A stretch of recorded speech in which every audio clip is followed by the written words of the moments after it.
they were saying how with niching, it helped them to create a different point of contact with someone, but also be able to focus and support this person better. So it sounded like to me it helped to open more doors than it did to close it. Have you ever met someone and thought their job sounded cool? Or perhaps you're wondering how you can get to a position that doesn't seem to match any of the qualifications you have at the moment. Well, if so, this podcast is for you.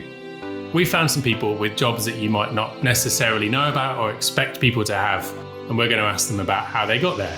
Welcome to What Do They Do? A podcast about jobs and how people got them.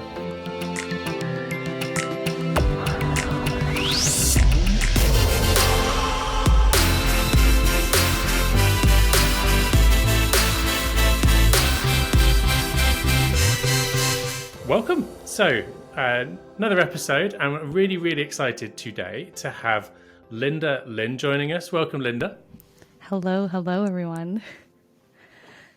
So, Sunday morning dedication from Boston, joining me as I'm based in the UK, so a bit of a Sunday afternoon for myself. And without further ado, Linda, what do you do? So, hi everyone, my name is Linda and I am running a brand strategy studio. So we're focused on building restaurant brands that create a more vibrant community in our neighborhoods. So that's what I do. And I hope everyone immediately can understand why we wanted to speak to you and get you on, because I think it's a really interesting for me in a few ways. So first of all, brand strategist is probably something people are familiar that is a role. So you've got a brand strategy agency. It's interesting that it's focused on a particular niche around working with restaurateurs and in the food industry. So I think that's interesting in that you've got that focus. So I'd love to explore that first of all. What got you into focusing on that particular market and sector? Great question, Ben. So originally, I actually used to be a generalist before I started to niche down. And I worked a lot. Personally speaking, I actually was working a full-time job in marketing and advertisement. And in that journey and career, I found that we were working on some projects that were around small businesses. And I felt this deeper connection to local businesses in a way that I never felt with something like a bigger corporate project. And so I found myself in between this moment where I was like, wow, I'm creating all this amazing work with an incredible team on dream projects I would never dream of working on. Unfortunately, I signed a lot of NDAs, so I'm going to dance around this just a little bit.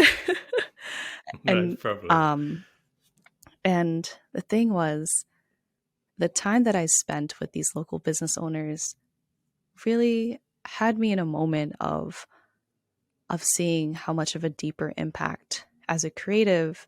I like to call myself a creative, but as a creative, building that long-term plan for them, it felt for me that it can not only drive a business forward, but I also noticed the community around it start to change versus something like working for a contract with a bigger company. It's kind of all just numbers and just how much can we sell versus how much can we help. So that's kind of where I found myself, just like living and working in that in-between area. And the truth is, I actually didn't want to like let go of working with all these like bigger brand names, because it was just like, wow, I got to work with X, Y, and Z.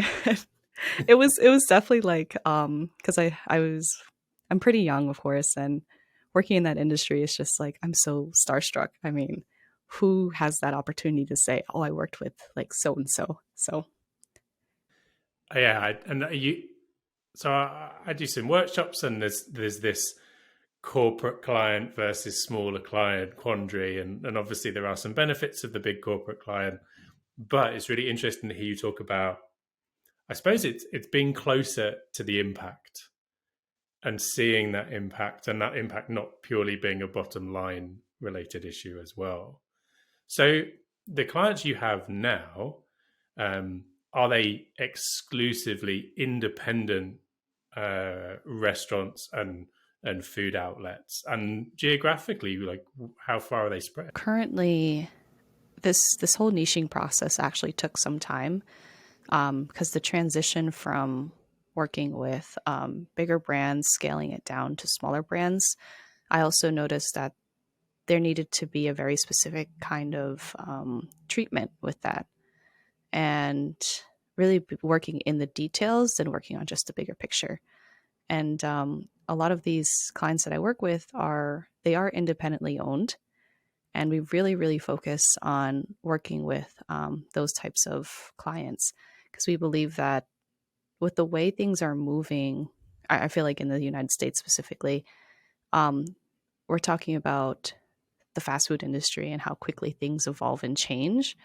And unfortunately, that comes with the territory of buying up land and kind of kicking out um, the community that has been living there for quite some time. And that's definitely a topic that's kind of not talked about enough, especially in this industry, just because it's kind of like overshadowed with let's develop the land and bring in more jobs. So there's a bit of a gray area that's happening here. And a lot of these local independent restaurants, they're located in different cities and things like that. I'm like, I'm doing my best not to like give out too much information to respect the privacy of people doing business. But it's it's kind of being able to kind of combat against a lot of that overdevelopment happening in these neighborhoods and communities. I hope that makes sense. Yeah, so like I'm based in the UK, and there's certainly an aspect of high streets in towns and cities in the UK looking very similar. You know, there's there's a uh, there's a Starbucks. Let's go, let's go. You know, on every corner, there's these similar brands that pop up and take up these places. What I've noticed over here is that if you take certain parts of London, you might be more likely to see uh, little pockets of independent retailers. There again, you'll see the same on certain strips. So, is it that there are more independents like hidden away in the sort of?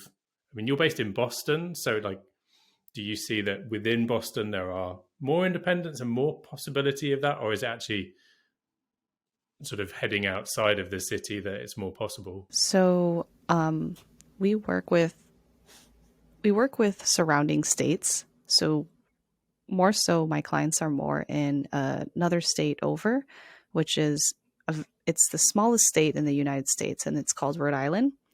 It does get mixed Mhm. up a little bit with New York and thinking that it's Long Island.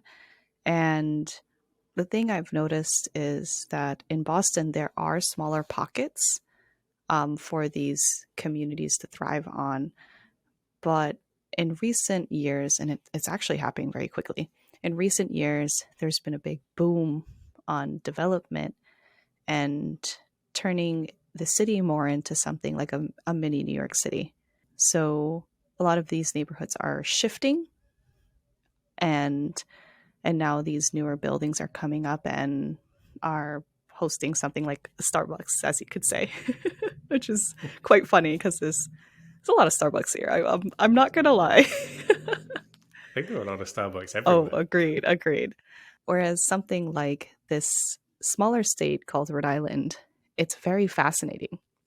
It's about 85% small business, and there's not that many bigger brands in there, such as like these fast food chains.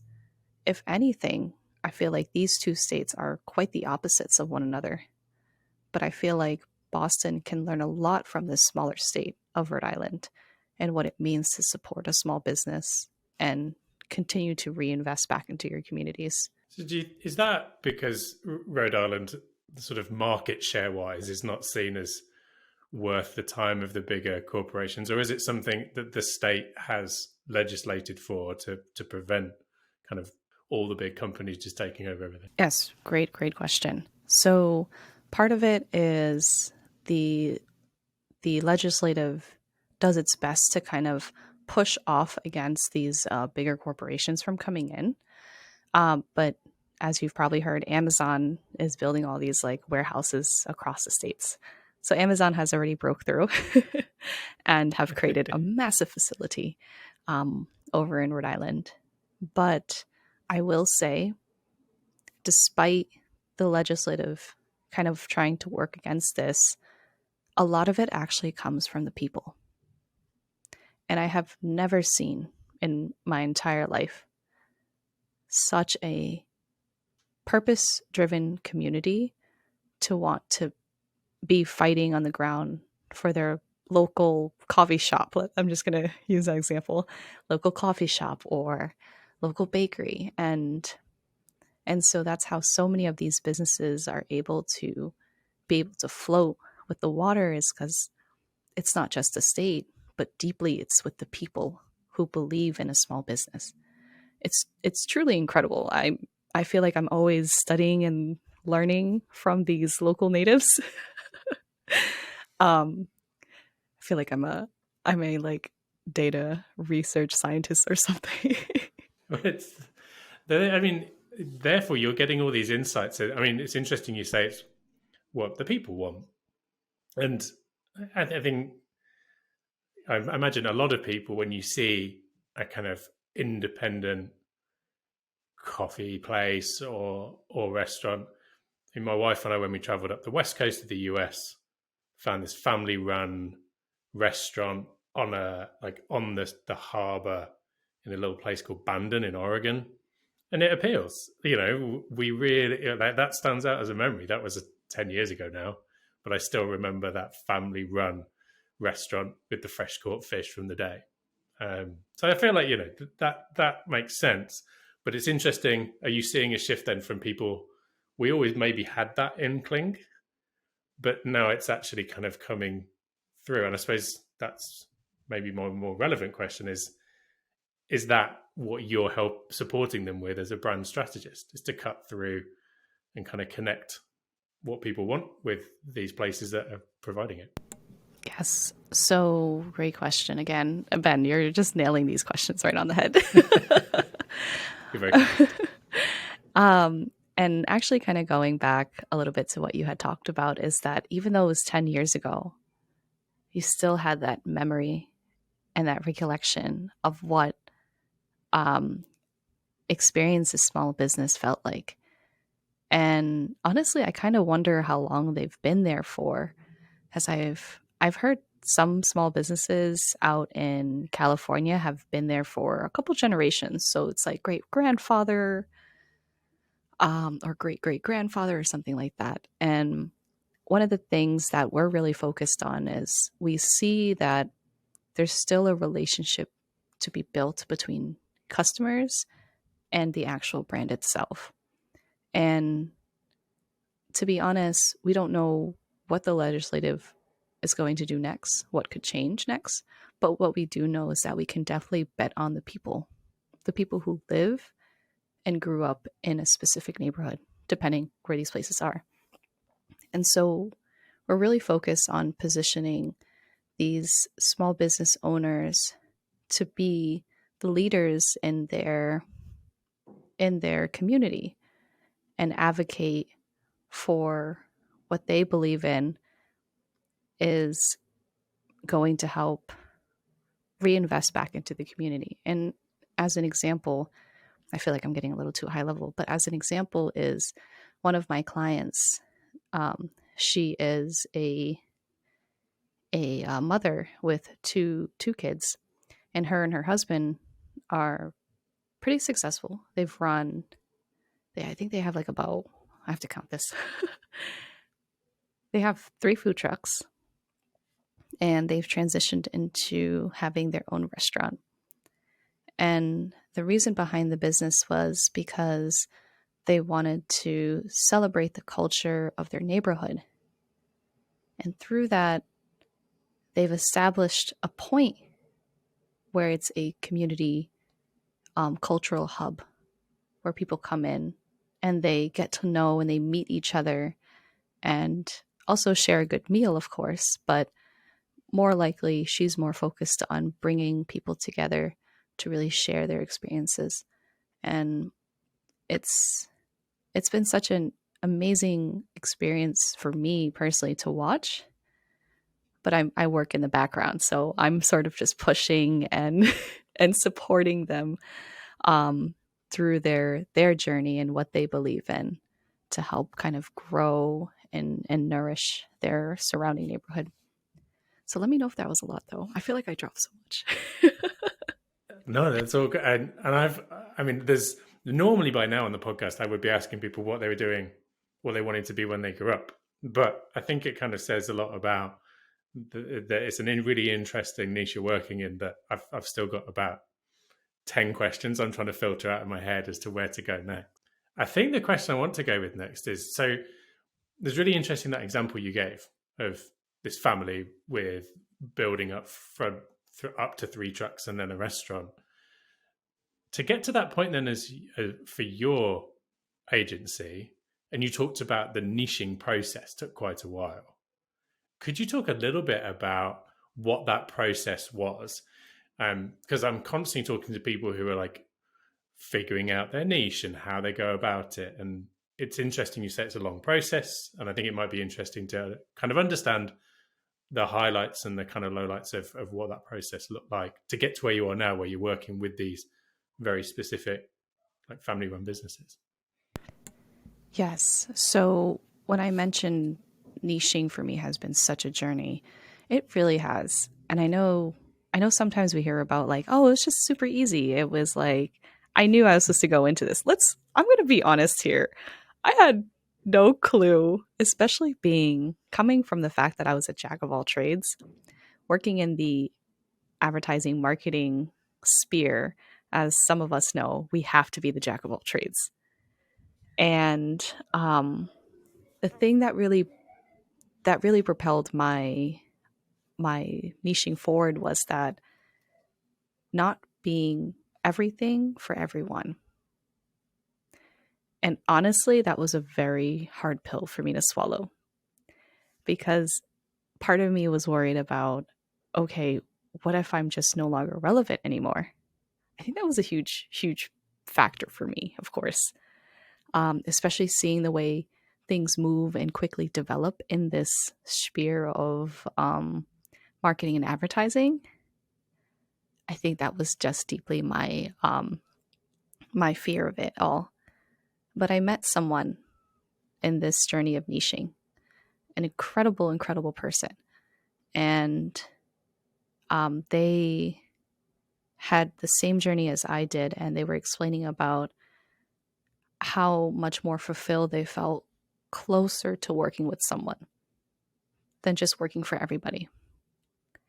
And little by little, and they're doing so well, by the way, and they're actually based in the UK as well.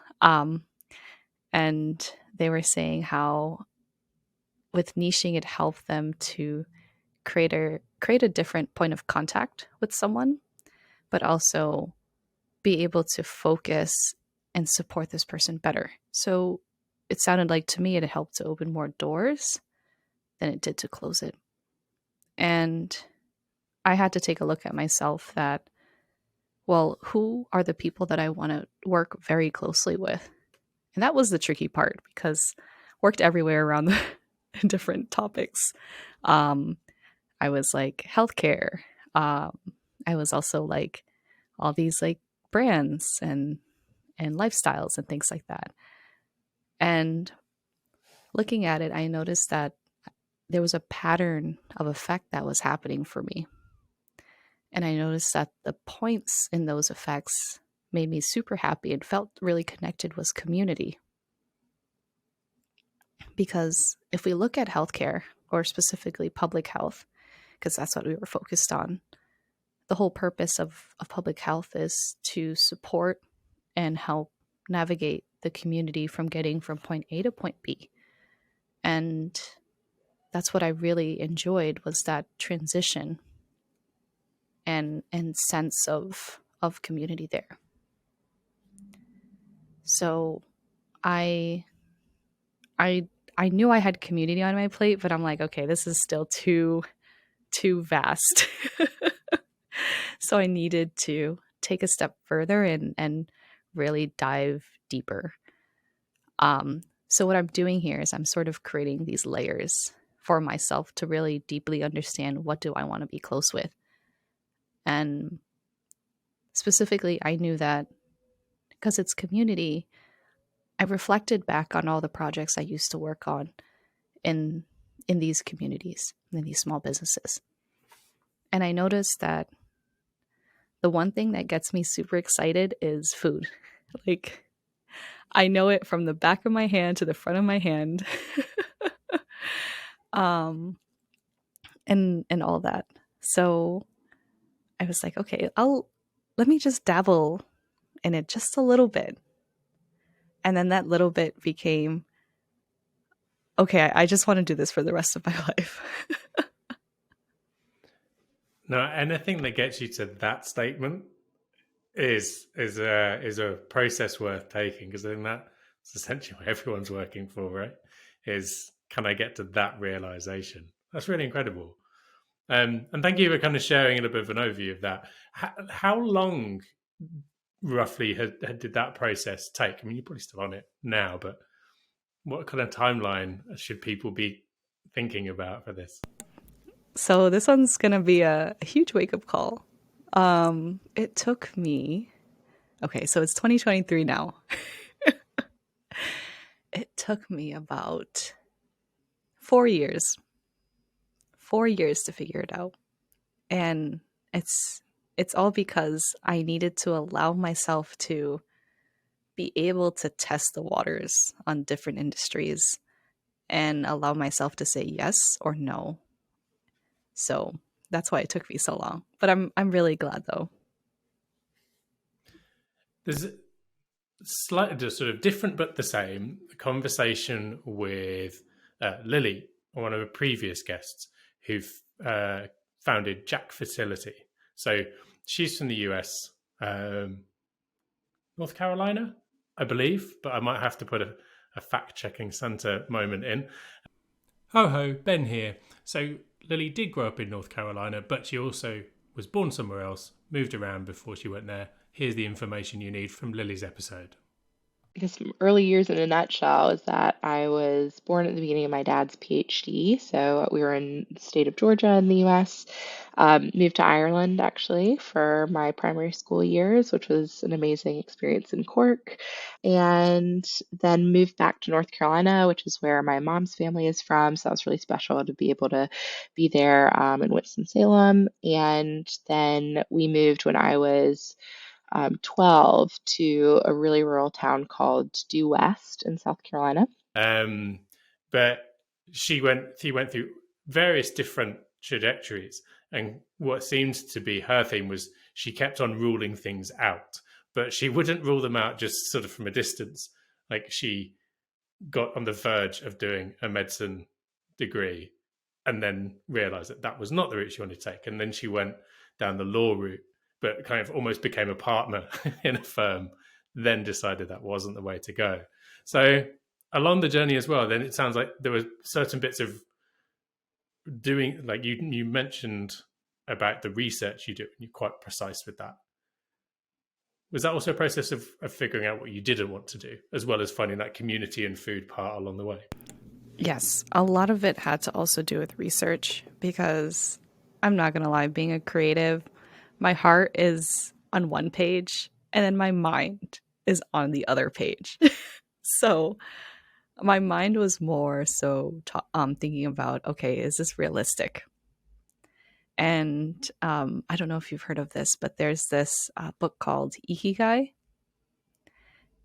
I've heard of it, but I've not read it. Okay, wonderful. So it's an incredible book that really helped me to find the intersection of what my passions was, and also, I guess, realistically, what could also be profitable as well. Because I know from prior experiences picking up some of these jobs before going full-time was noticing that certain projects was fulfilling, but also unfortunately was not profitable. And so I felt like it was like cat and mouse. game that I was like always chasing, or it was just so much chasing. So I needed to really find that balance in this niche as well. And the balance for me was specifically the profit, and is it fulfilling, but also is it something that I can add value to and can help continue to evolve? Because if the industry is stagnant and I just play the whole cat and mouse game where I'm always chasing, then all of my efforts would just kind of flop. And that was something I didn't want to burn out from either, even if I was passionate about it. Yeah, I think that you talked about like, is it profitable or not? And I think, and then you talked about the 4 years worth of going on this. I suppose initially, if you go back 4 years and tell yourself, brand strategist for small family run like restaurants, like the logical mind is saying, sounds nice, but I'd worry about whether that's going to pay the bills. And I suppose that's the bit you're kind of constantly fighting with in this niche journey, is you want to say yes to stuff because we've all got some bills to pay, but really interesting that finding that kind of passion point and purpose. Actually, there's a book that talks about passion versus purpose. I forget what it is. I'll try and get it from you. I feel like you might know that one. I did hear about that. It's actually on my list to read because I'm just kind of curious after reading Ikigai. So I have heard of it. So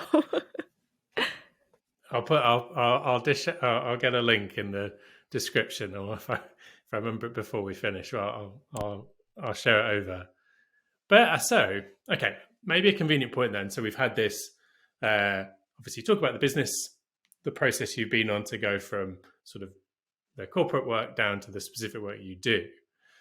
If we jump back then to, let's say, sort of Linda at school, what did you imagine you were going to be growing up? What was the plan back then? So I have to giggle just a little bit about this. As I also had a similar conversation with Jing. She's like, "Oh, how about back then?" And I was like, "Well, Linda back then was pretty ambitious." And I mean, I'm not ambitious now, but in a different kind of ambitious. And essentially what it was like was, for me, was when I was younger, I actually, so let's put like an age stamp on this. So how young are we thinking? Or, I mean, was there ever a point when you kind of would have said, I definitely want to be a particular thing? Was there ever a point when that was the case? Okay. Yes, there was a particular point in that case. So I think when I was younger, I really, really wanted to be an art director. Okay. Now that's not necessarily as obvious. So did you have art directors in your life, or like, what was the influence that kind of drew you towards that? So the influence that drew me towards that was, well, first off, I didn't know what art director job this was or anything. It was more like back then I was actually a coordinator, an event coordinator. And I just really enjoyed being able to organize, facilitate, and then execute with a team. And to me, it felt, at the time, amazing. Like, I just absolutely loved it. Spent hours on it. And I remember my friend, she said to me, she's like, "Linda, you're going to be like an art director one day." And I looked at her and I was like, "What is that?" Yeah. I don't know what that is. Because the thing was, I was too young to understand what that was, because I haven't even hit like university yet. Like, I don't know what I want to go to school for exactly. I just want to enjoy and hang out with friends. So at that moment, I was like, yeah, I want to be an art director, thinking it was something similar to like the event coordinator thing. So I'm event coordinator, but pre-university. So were you organizing events like during high school? Is that kind of the time period we're in? Yes, I was helping to organize events in high school. Ah, is that just a role within the high school that you could kind of apply to be on the events team, and that's what you just took on? Yes, that's sort of like where I had taken on. And it's kind of funny because when I first had to enter university, my university period, I also took on an event coordinator role and that just kept going until I graduated. What type of events, both at high school and university, did you get involved with? So for high school, for me, it was, oh my gosh, it was like everything, but it still had to do with like the the arts and entertainment industry. So one of them was setting up workshops for students, for younger students in the area. So we would come in on the weekends as, of course, this was like 100% volunteered, but we would come in on the weekends to help volunteer and teach students on I don't know, anything between something that's creative with writing or being artistic or pottery, which I'm not great at. Not a pottery instructor. I learned the hard way. um, That's a tough medium, I've found. yes, I remember trying to teach it, and my poor back was hurting because you have to push the pressure into it. Oh man, that was a time. That was a time.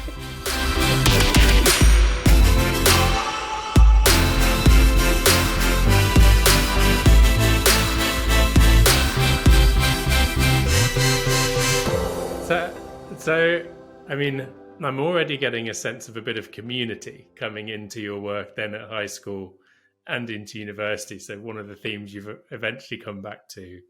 Um, the other one then, food wise, what are the what are any particular food themes that run through your earlier life and where your kind of love of food come from? Great question. So my family immigrated from outside the US, from a smaller country in the Southeast Asia called Cambodia. And during that time, when they had immigrated over, they were coming in as refugees, if I'm understanding correctly. And my grandmother used to own her own restaurant.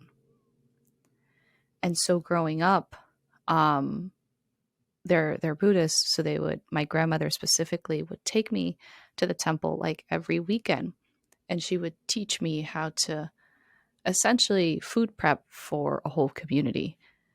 And I would be the little girl helping her with like cutting things or cleaning things, and I would always be next to her.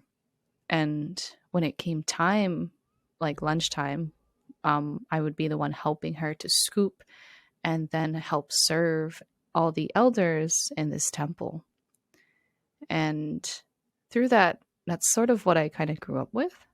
Is for a long time I've been instilled with that restaurant hospitality in me.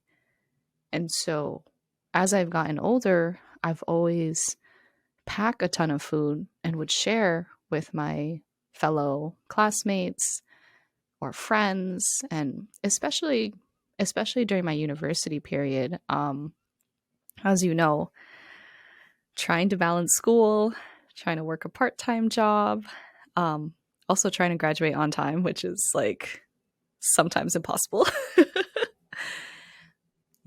There's plenty to contend with. Yes, definitely. I look back and I'm like, how did I survive this? How did I do this? Why did I do this? I'm kidding. But there was always these smaller pockets of moments where we would all sit down as friends and just eat together. And those were the moments that I cherished the most. It was just it was just one of those moments where you like look around and you see your friends laughing and talking about things, or we're catching up on things, and we're all just sharing a meal. And it's so funny to say, but I don't know how we managed, but we would go out to eat like maybe a few times a week, which of course got pretty expensive. Yeah, Um, yeah. but how we did it was we would kind of break up the cost of the food and kind of share with one another. So one person or two people would break up the cost of buying like a large rice bowl, and then we'd break it up and we would share amongst ourselves. Someone else would get pizza, break the cost of pizza with someone else, bring that. And so it always felt like this moment of just sharing with one another, and just being able to just be with each other. And even though we were all doing our different things, we always found time to just sit down. Did the memories of that and the memories of supporting your grandma, did they come into your niching process? Like you actually going, oh wait, that was a highlight of my life that I want to get back Yes. in some way. So, such a great moment for me was realizing what I wanted back. And I noticed so of course I'm in my mid 20s.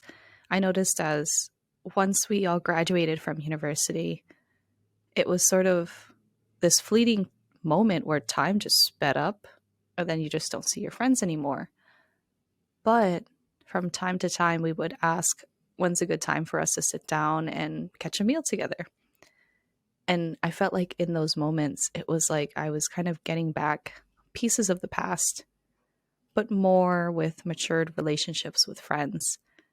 And so I thought for myself during that niching process, what do I miss for myself, but also can share with others that this is a possibility as well, that this is another option for someone to also experience, but through their business.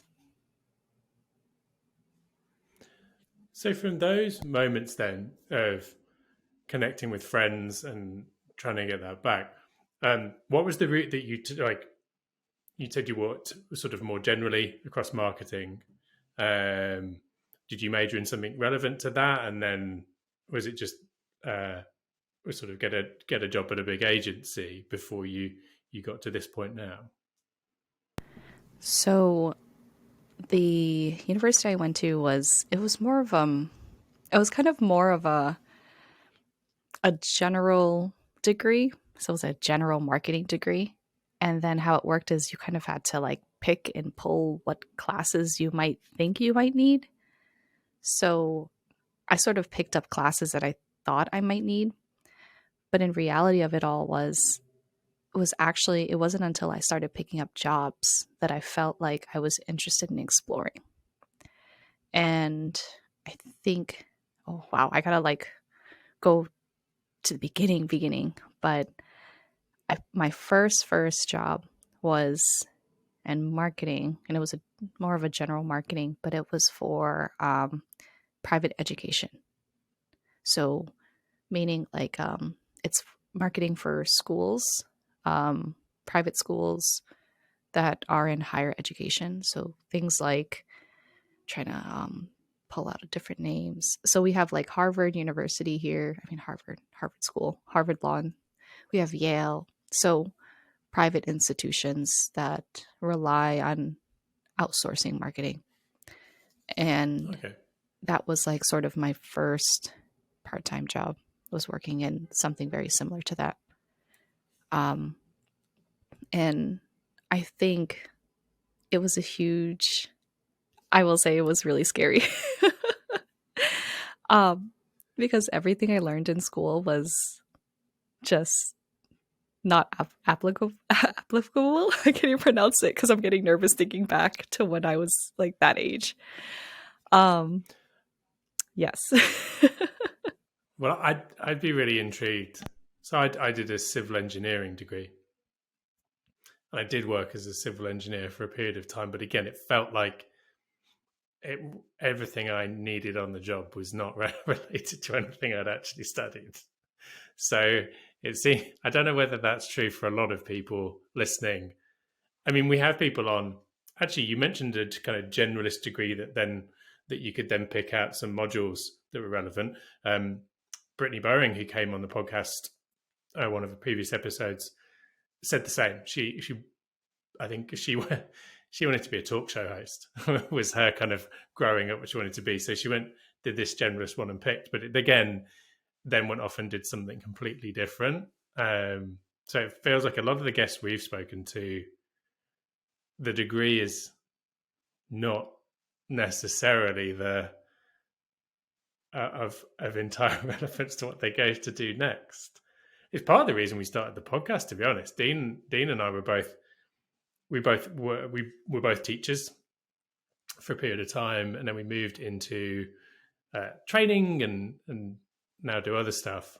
But it was that kind of reflection on what do people actually do now, and where does education really prepare anyone for it? So that was our kind of intrigue in asking people kind of what they do and how they got there, because just what you said, there seems a lot of education that people go through and then come out the other end and go, I don't know where this fits in. This is so accurate. And I like how you mentioned how when you both had asked, like, what are people doing now? And honestly, to reflect on that, it's funny because that was sort of my epitome or epiphany. I'm not sure which word to use, but um, it was sort of my moment when I was just like, it was a huge shock to me because I was like, wait, what are people doing now? And at that moment, I was like, wait, oh no, please don't tell me I just spent all this money on a private education. and and I remember talking to my boss of that time where I was like, I'm going to be so honest with you. I apologize. I'm not as experienced as I thought I was. So I'm a little bit having a little imposter syndrome happening right now. And he had said to me, he's like, don't worry about it, Linda. You know, we don't expect you to know all the things.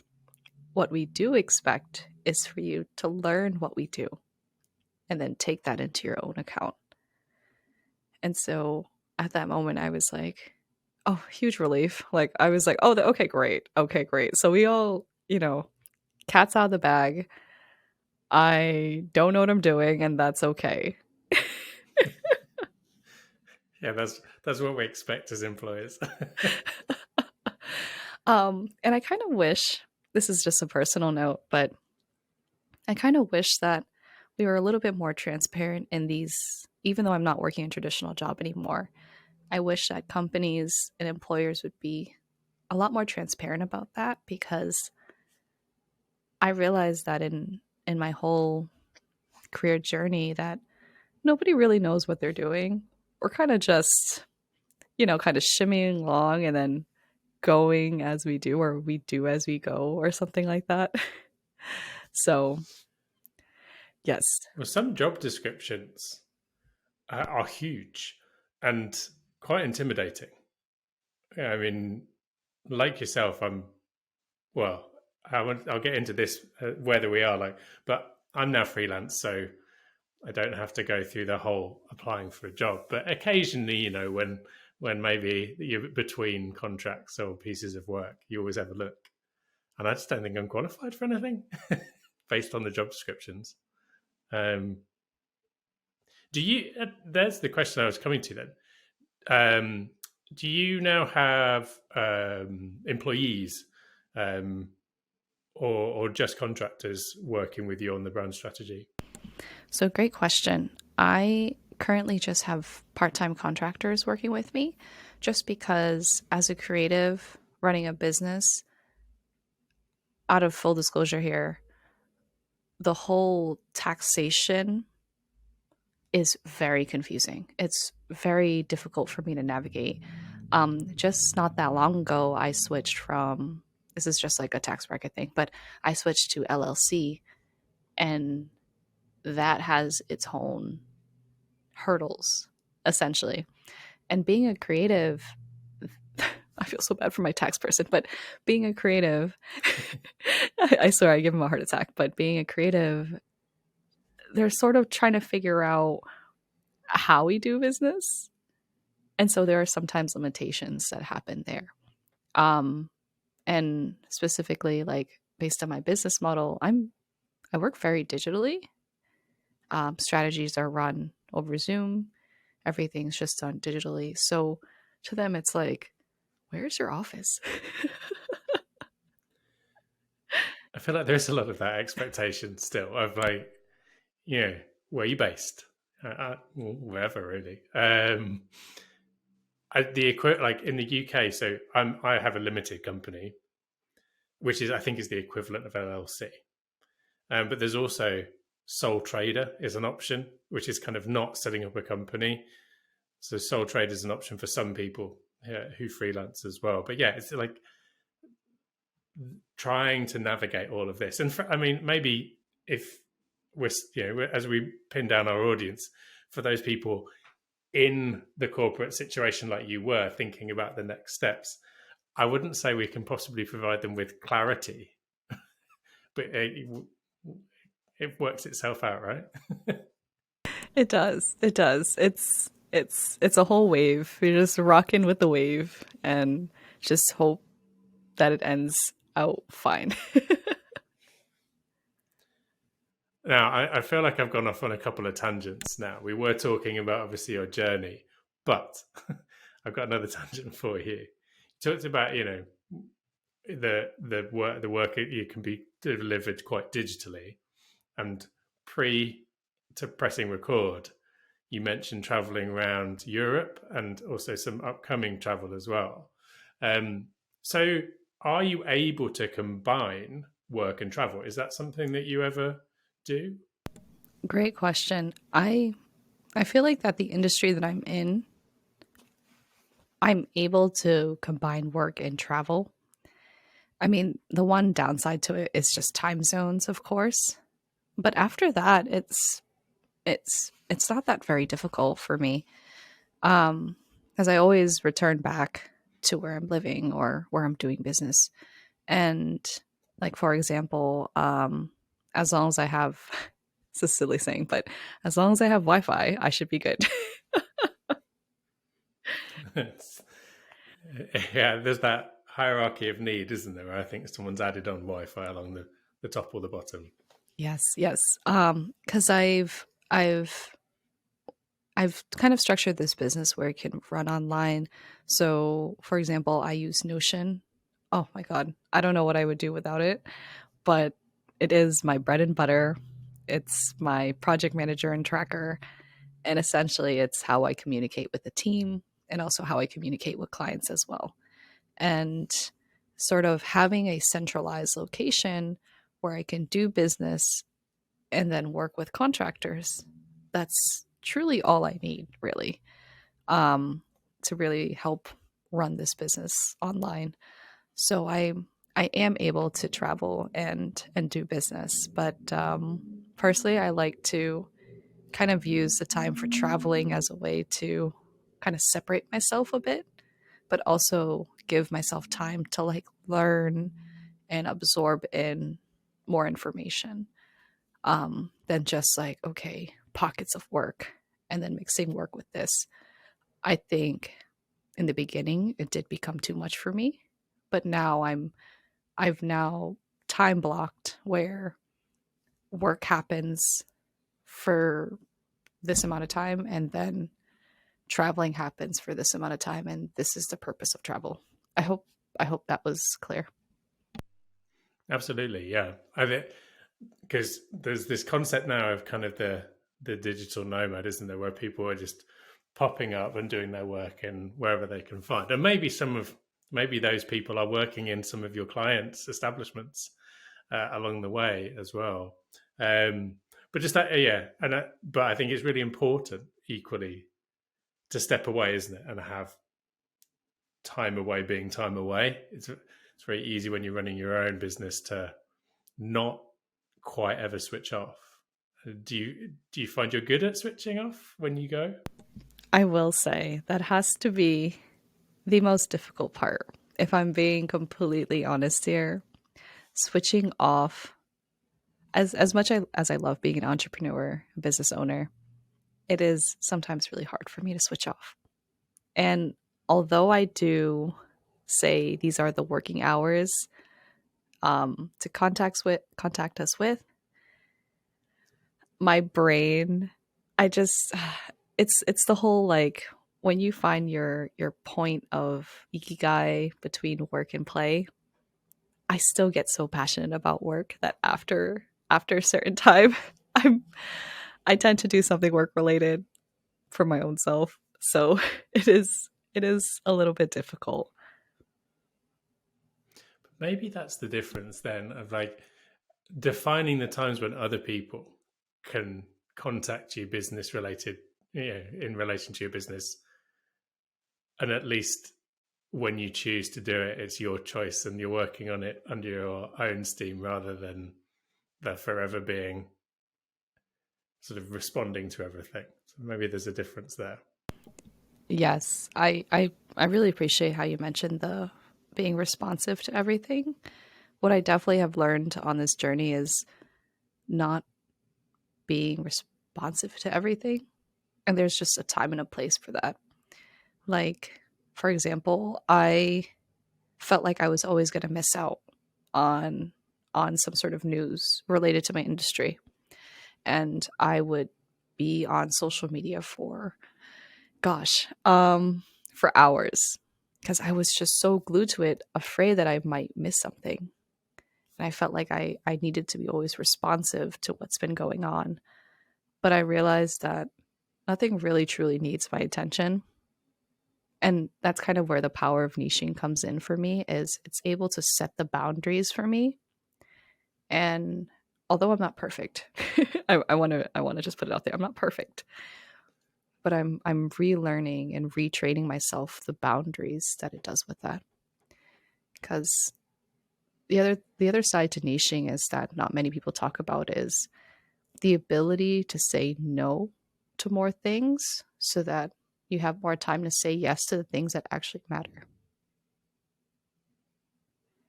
Well, I imagine the barrier, or at least it was for me, of this niche idea is you feel like you're going to say no to something along the way that could be quite, I think, more kind of financially might be quite good if you're niching. That what if this big option comes in and I'm saying no to it because I've niched? So it's really encouraging, I think, to hear that, of seeing that ability to say no as a benefit rather than just seeing it as a barrier.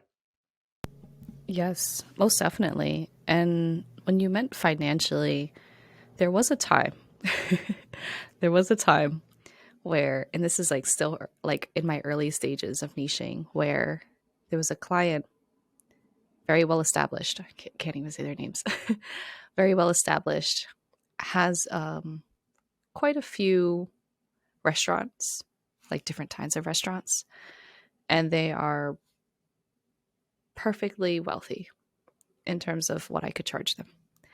And one of the things was my hardest lesson was with niching, and niching taught me this, was that numbers isn't something I should always be hung up on. And technically this client fit the person that I wanted to work with. You know, they're specifically in the growth stage of their business, which means they have the budget to work with me. They have an understanding of the industry. They have a diverse portfolio of restaurants, all that fun stuff. And financially, it's just not an issue. But I did notice one of the hard things was that, and I had to learn this lesson the hard way, but I needed to understand that money just wasn't the closing factor to our relationship. And what I meant by learn the hard way was that when I actually accepted the job, and I definitely suffered. I suffered with my poor team. I feel so bad. Thank goodness for them. But essentially, I noticed that our energy started to take a dip because we were no longer serving what our business is about anymore, what our brand is about anymore. And it took a really big dip because we were so focused on the fact that this person is very well known. They would look great on our portfolio, of course. The finances are all there, so it's a no-brainer. But in the end, we were no longer able to create quality work. And that was a huge lesson in itself.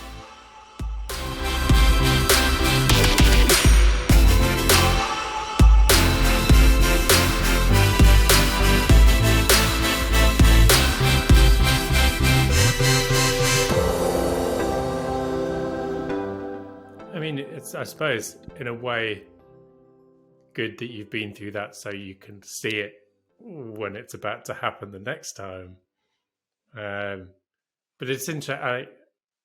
There's some pieces of work where almost if someone said a blank check, how much would I need to pay you to make you enjoy this piece of work? And you can say nothing. There's no number big enough in the world that would make me that would make this worthwhile, or I'd be willing to do it exclusively. And I think that's when you come back to what you did over those 4 years of understanding, I suppose, I mean, adding to what you said earlier, you said community and food, things that you'd always connected with very strongly in the past. But then also, you mentioned more specifically just then about a business in their growth stage and kind of, do you have a fairly well-formed ideal client criteria now after kind of the process you've been through? Yes, I do. And the truth is it's always changing because kind of going back to what you said before about what are people doing now? The thing with businesses that I absolutely love is that it's always evolving.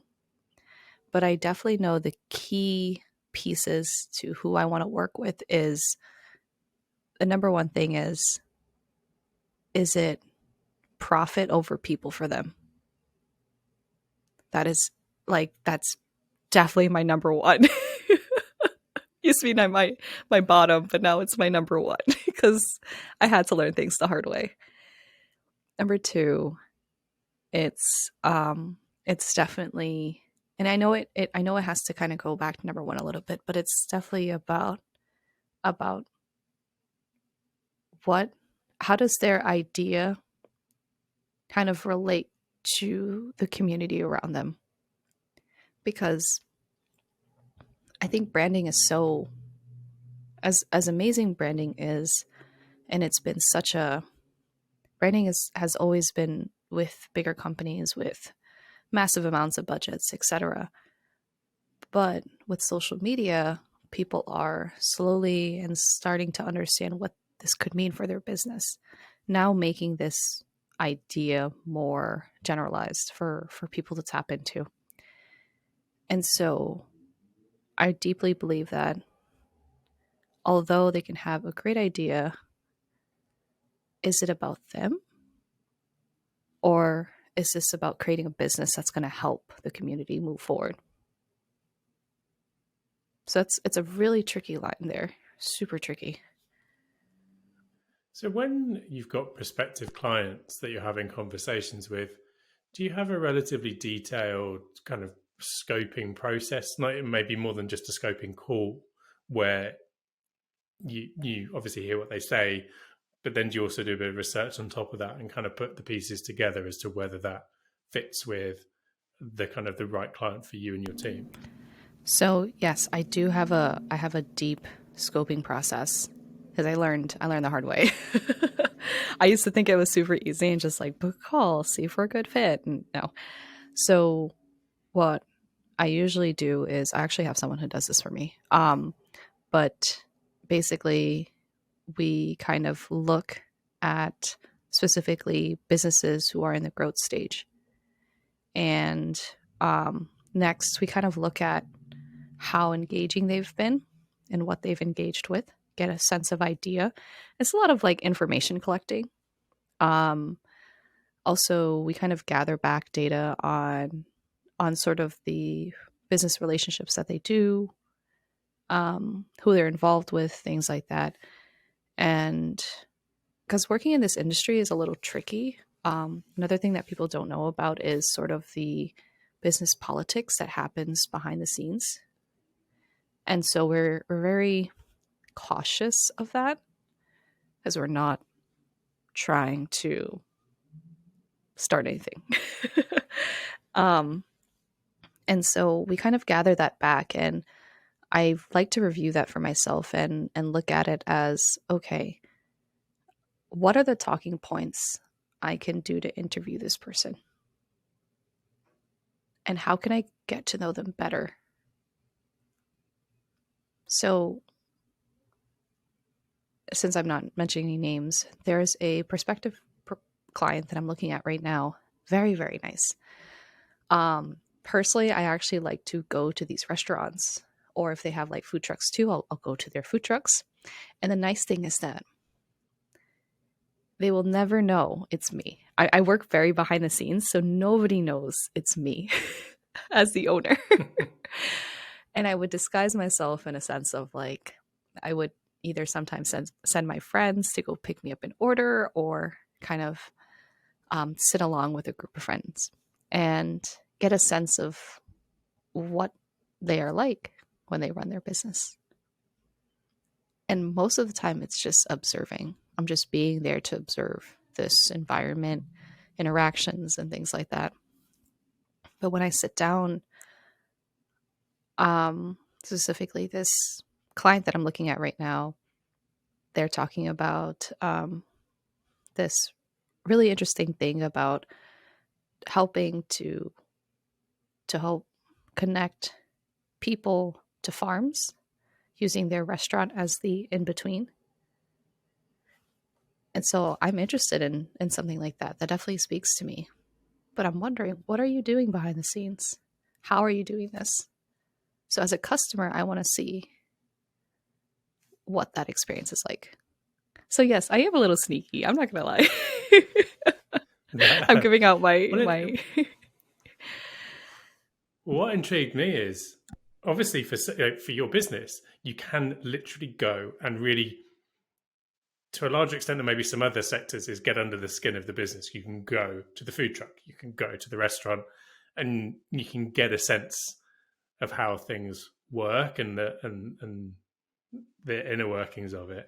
But obviously, with the farming connection is that maybe is it harder to actually go and observe that bit. But that's, I suppose that's for most people. Most like so if I'm facilitating a workshop, that's the equivalent of me getting to go in and work with the team for a day before I even commit to what the workshop would look like, which is kind of, that would be gold dust. So that's kind of a really interesting insight that you get that I suppose some of us don't. It would be a little bit more covert for us to be able to do that, I suppose. yes. And unfortunately, I'm starting to step out from behind the business and be in the front of it as I'm looking to definitely be that point of contact and create those relationships directly.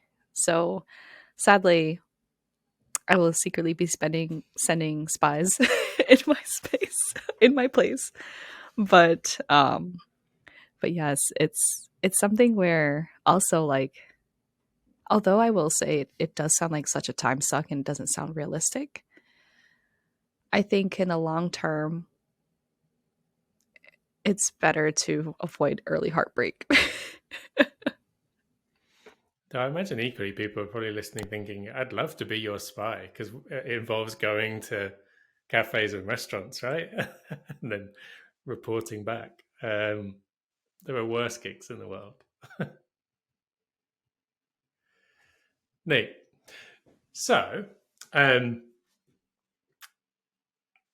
we go back onto the kind of food and restaurants bit and that niching process. And actually didn't go back in as like in previous episodes, we've definitely kind of like gone through people's journey, but I think the work you're doing is fascinating, and I've kind of stuck with that because I've got lots and lots of questions to explore. If we shift the focus to looking forward a bit, then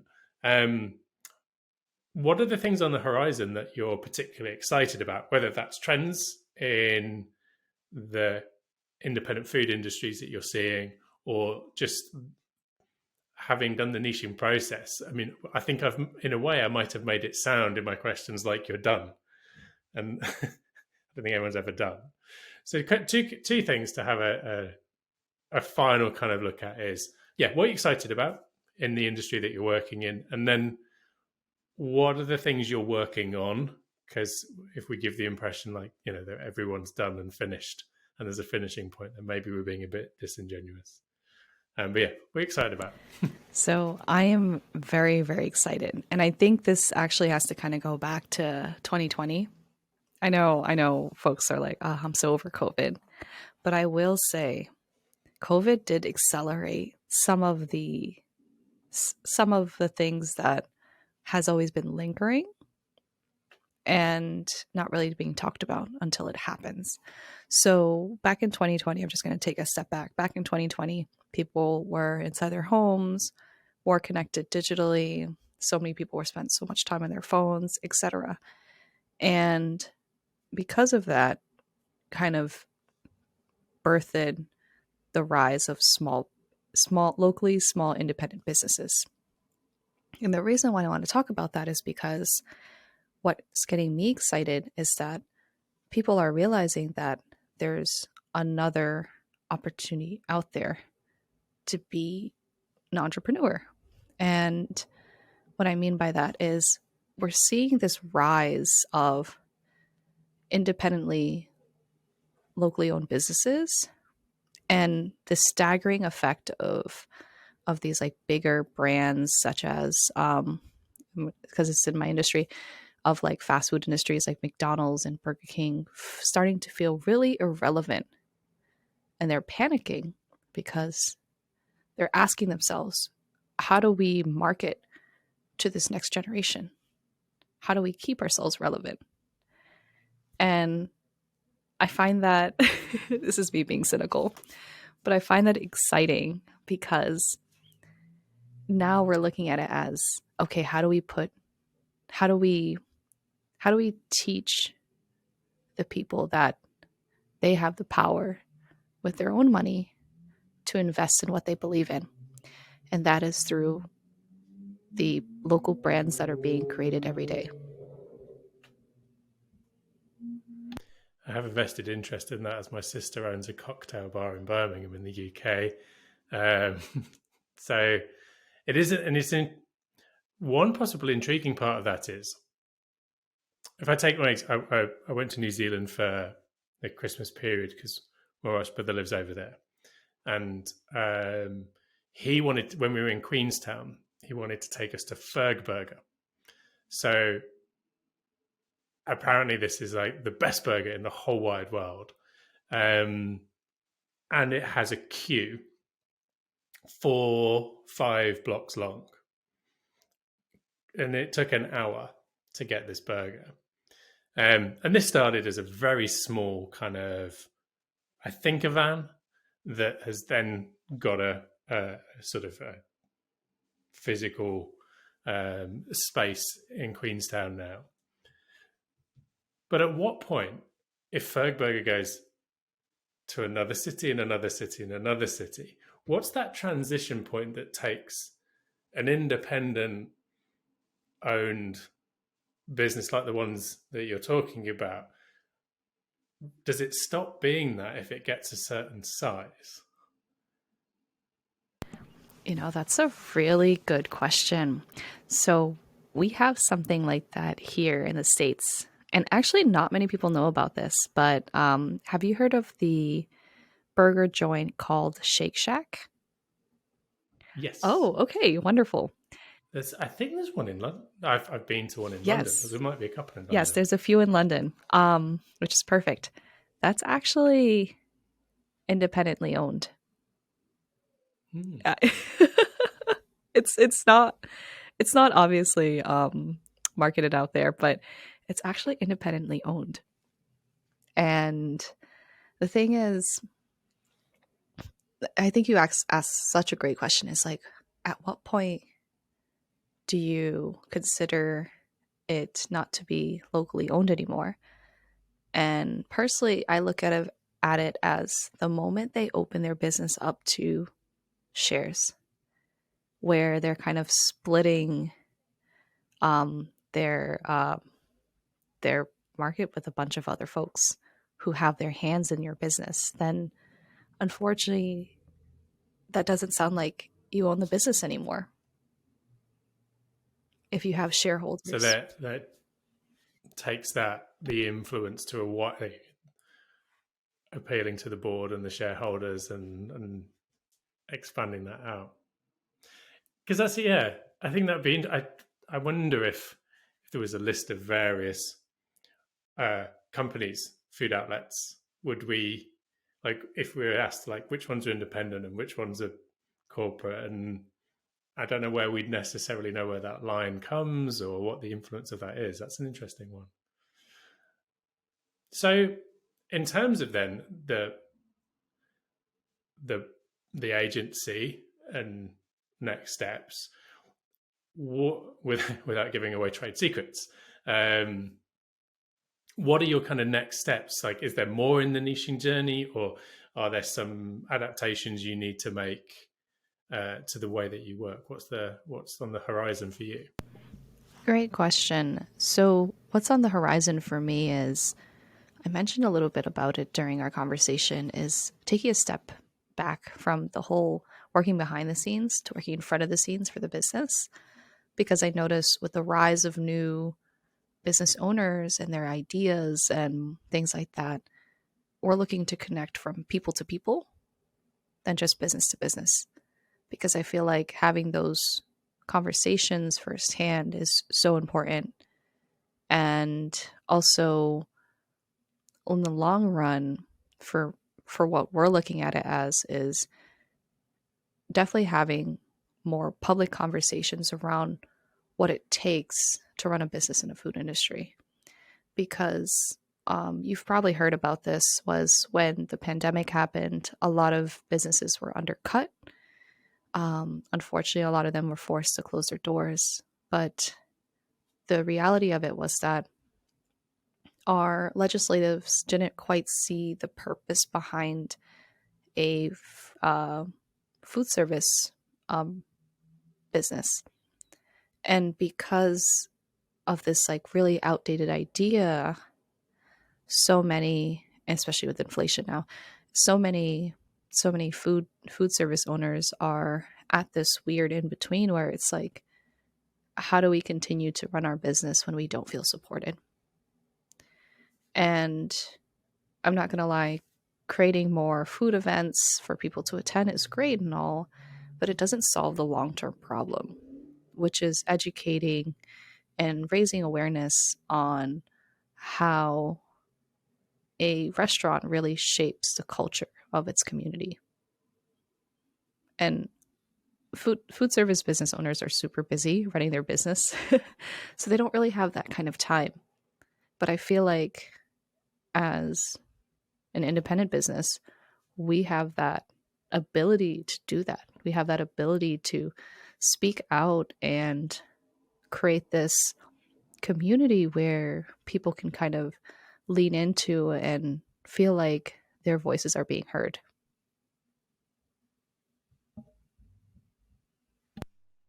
That's really interesting. Um,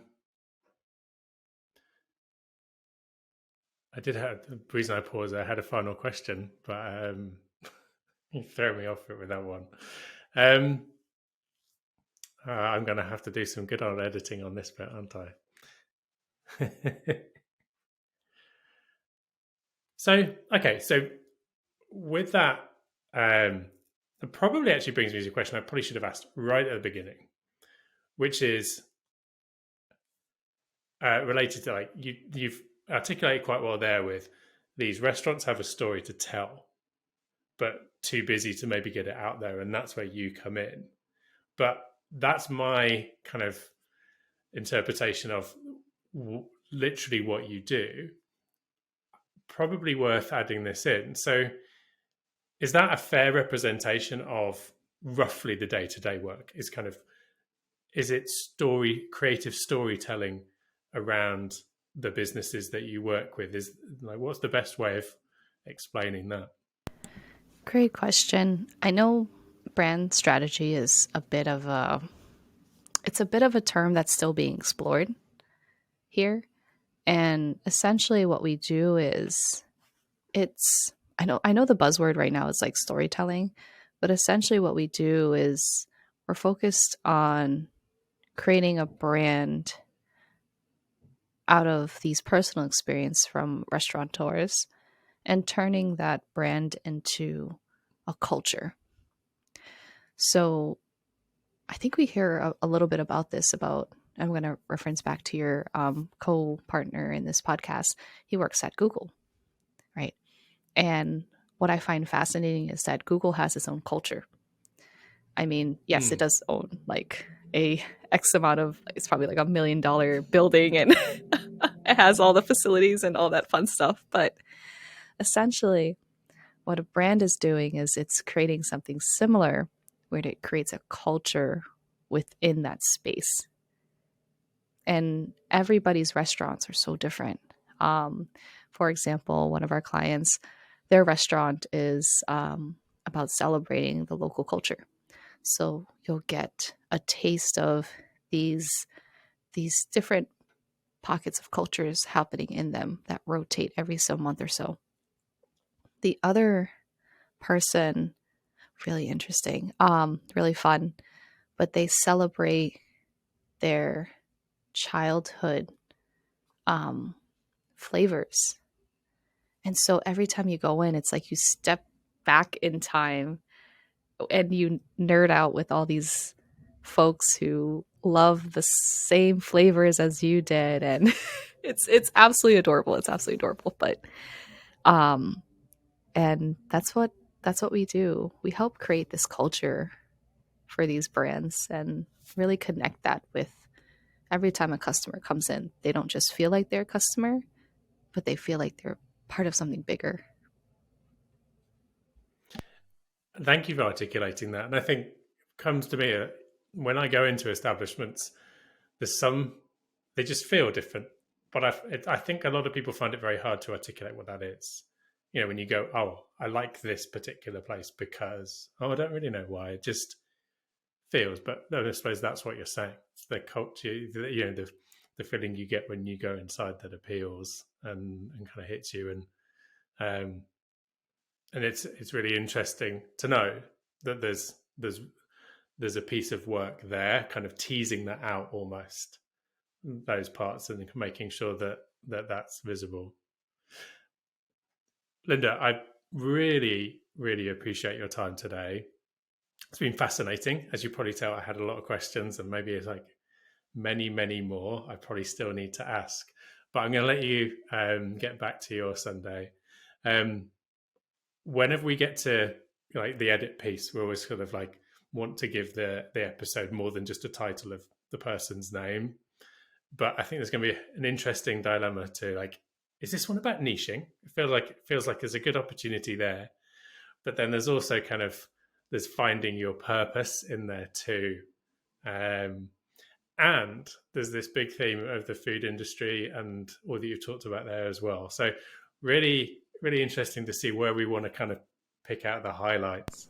But it's been absolutely fascinating to get a chance to talk to you and get a little insight into the role of brand strategist and that process of working so passionately with the food industry as well. So thank you so much for coming on. And yeah, it's been a delight. Thank you. I definitely appreciate like getting to know you a bit as well. It's been really interesting that you actually both had a background in teaching. Honestly didn't know about that when I was looking into it. Um, so I find that so interesting because I will say, just a personal side note, is that teaching right now looks so different, but it has such a deeper impact on students. I mean, you could be any age and you're still a student, but on people around the world. I mean, you mentioned Christo, and honestly, thanks to Christo, I'm where I am now. And Christo is just like a part of it, but it's the people who surrounded Christo that actually helped me get to where I am. So I'm extremely, extremely grateful. So um yeah, it's really interesting. Really interesting. Yeah, and if anyone that's not explored Chris's work, Chris Do, we'll put a link in the description. Um, has his own agency, but then also various kind of communities that he's gathered together, particularly of creatives who are on that same journey that you're on, and there's the ability. I mean, so Linda, you've already, was it through the Future Pro group that you connected with Ying, or was that a relationship you had outside of that? Great question. Yes, through the Future Pro Group, I connected with Yang. And I mean, even through the pro group itself, I connected with so many people internationally that it literally kind of popped the bubble for me, living in my bubble. And then, like the girl I had mentioned a while back, excuse me, the person I mentioned a while back, who lives in the UK, and she was the one who really like opened my mind to niching. She's also part of the Future Pro group. Really, really incredible work that they do. Actually, really incredible.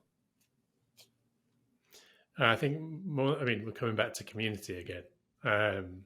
That I think for anyone listening, whatever you're doing, there's a passionate community out there somewhere to connect with, and whether it's the Future Program, there's a workshop and master group that I'm connected with through a company called AJ and Smart, similar kind of thing, and it is there's the Christo that is valuable to get a bit of time to kind of get his insights, but then that connecting with everyone else on the same journey. I equate it a lot to when my wife was pregnant. As much as I could be supportive, she wanted to talk to other people who were pregnant at the time because they're the only ones that can really understand. Equally, when we've got a small child, messaging someone at 3 a.m. in the morning because you're awake. And I think that's the other bit of those people who are on that same journey at the same time of whether to niche or not, or am I on the right journey, the imposter syndrome that kicks in, and all the other dilemmas you've talked about. So, okay, we've got another theme for this particular episode as well.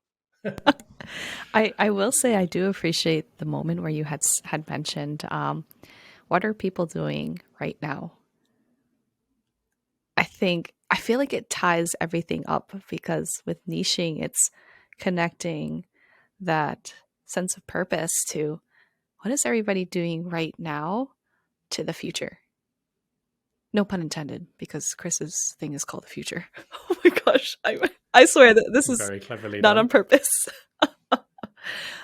You should have owned it. Oh, dang it. Just kidding. I'm kidding. But yes, I totally feel you on that too, with like your wife needing to connect to a specific community because of that. And my partner is not an entrepreneur, but I drive them completely nuts talking about being an entrepreneur. I really try to like tune myself down, but it's really hard. Like imagine rolling over and just going like, guess what? My post just hit. So and so likes. I mean, mine was like, I think the first cold lead that comes in, and kind of like, someone messaged me without them knowing me at all to ask, about a call, and they're like, "What?" Okay, I need to find someone else to tell this to. Neat. Right. So on that note, we're going to go and re-engage with our partners and tell them about our existence. Linda, thank you so much for coming on. It's been a delight. And we'll make sure that we put all of the links to Future Pro Group and things like that, and suitable content in the description as well. So thank you again for coming on, and have a lovely rest of the day. Thank you. Goodbye.